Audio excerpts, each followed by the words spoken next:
大家好，我是今天的新郎许剑桥。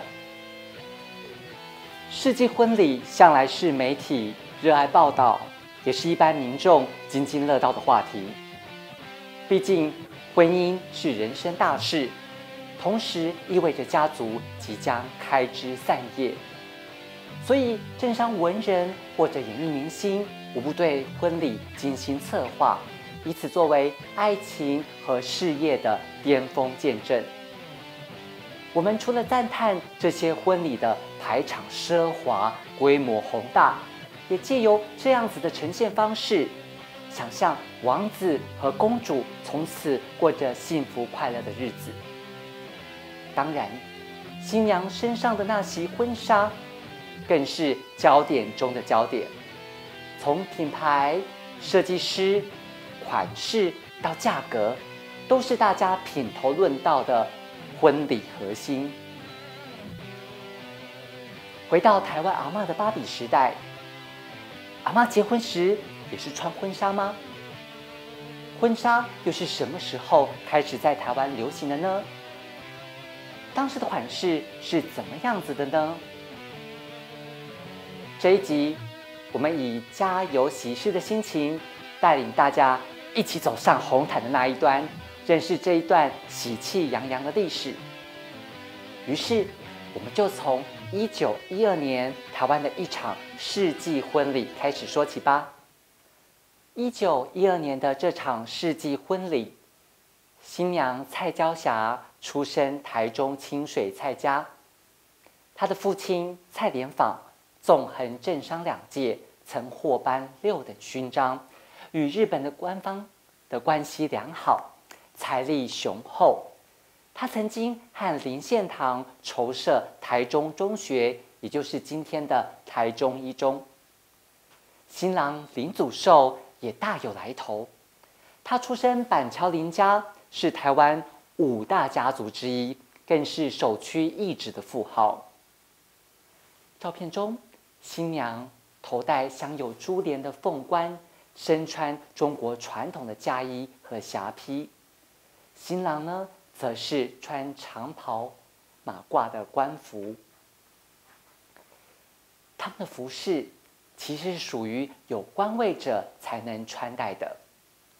但明代以后，庶民结婚也可以假借9品官服来作为结婚礼服。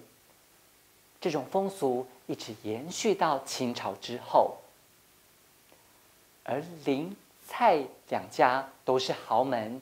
才能定制出如此华丽的结婚礼服。透过这张照片，我们了解到，在台湾日治初期，民间仍深受中国传统婚礼习俗的影响。值得注意的是，照片中立于新人两侧有4位穿着传统台湾服的女童，她们并不是花童，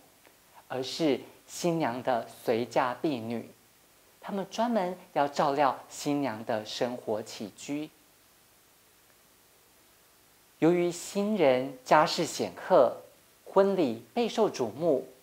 连全岛发行的《台湾日日新报》也在婚礼的隔天进行报道。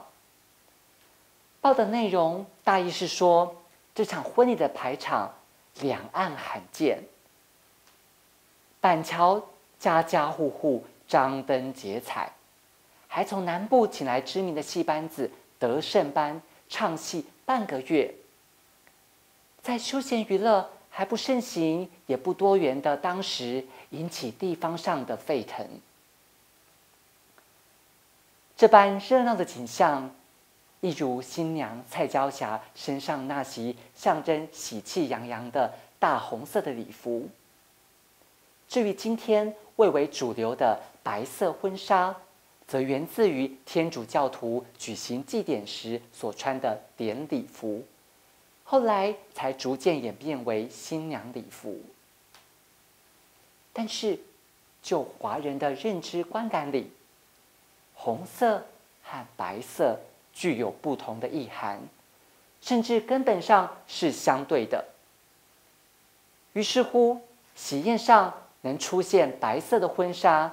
在台湾是渐进式的为民众所接受。白纱礼服要到1910年代才开始在台湾出现，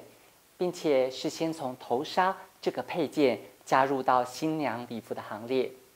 所以1910至1920年代，既有像前面林蔡莲英穿着传统婚服的新人，另外因为受到日治时期西化风气的影响，也可以看见中西混搭的风格表现在结婚礼服上。例如和蔡娇霞的婚礼同时期，台湾第一代基督教长老教会传教士高长的儿子高在柱医生与许汉民医生的长女许美结婚，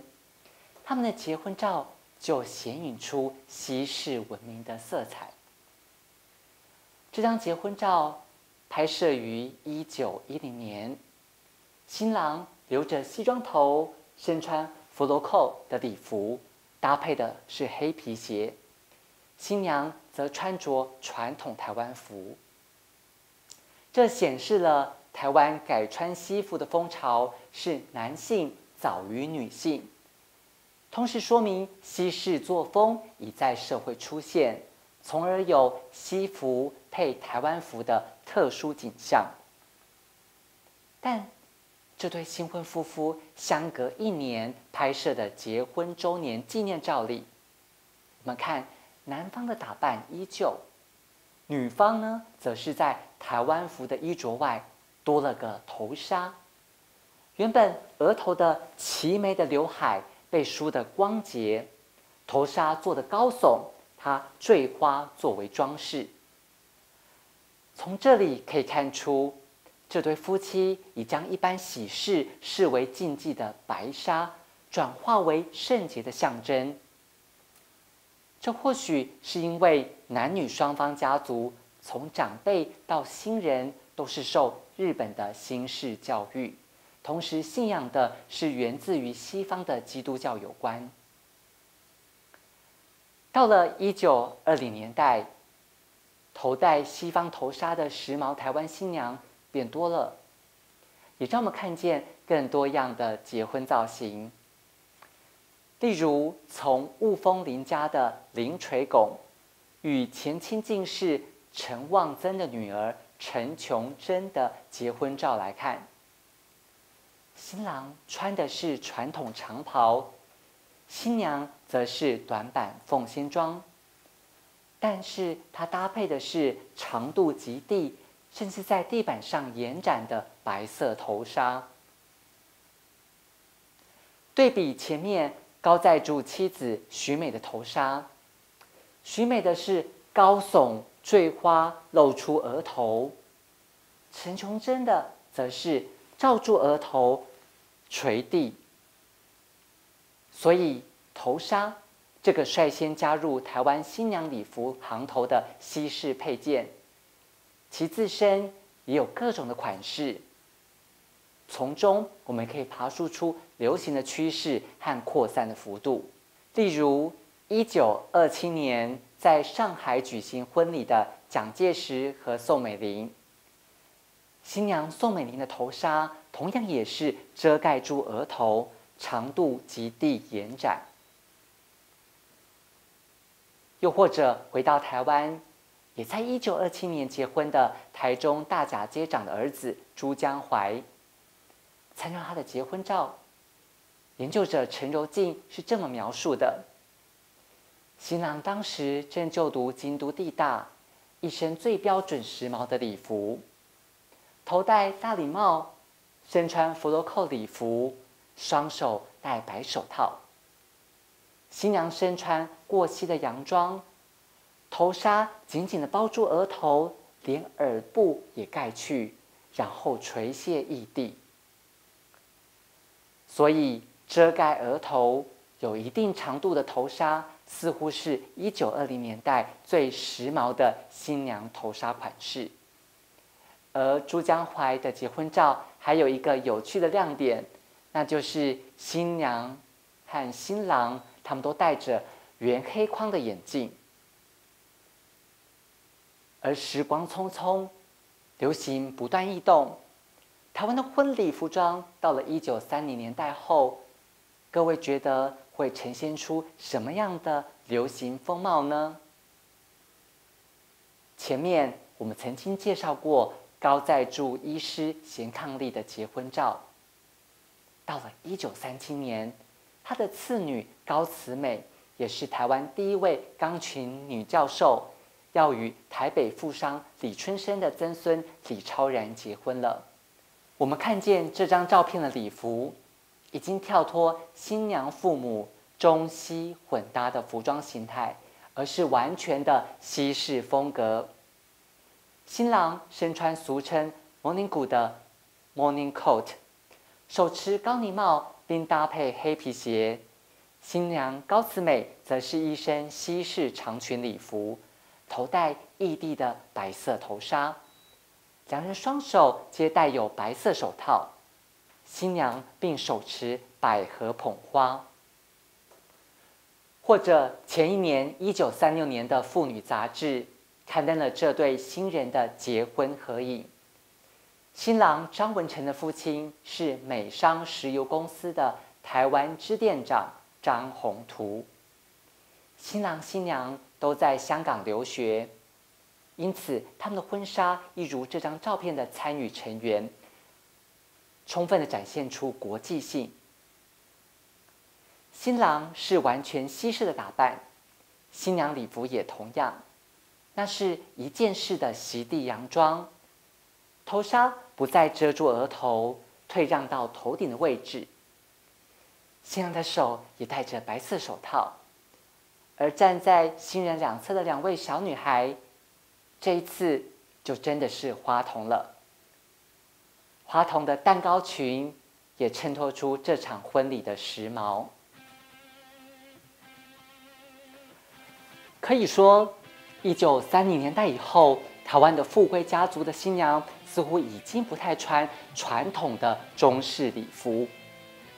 并且台湾大约是经过30多年的时光，白色的婚纱才开始逐渐的普遍化。但普遍化并不意味一般的平民的家庭的新娘都穿得起这种西式的结婚礼服。它主要的客群还是来自于上层的阶级，一般的上班族或者是农家是没有办法承担这样子的价格的。而今天讲到结婚礼服，我们会自然的想起圣洁的白色婚纱。至于传统的长袍或者凤宽霞披，反而只是新人拍摄婚纱的时候的选择之一。大红色传统礼服似乎难敌雪白婚纱在现代台湾的新娘心中的分量，这意味了现代化、西化深刻地影响了你我的生活以及认知美学观。不晓得下一波的婚纱又会是怎样子的风景呢？我是许剑桥，感谢您参与我的婚礼，我们在台湾阿嬷的芭比时代再会。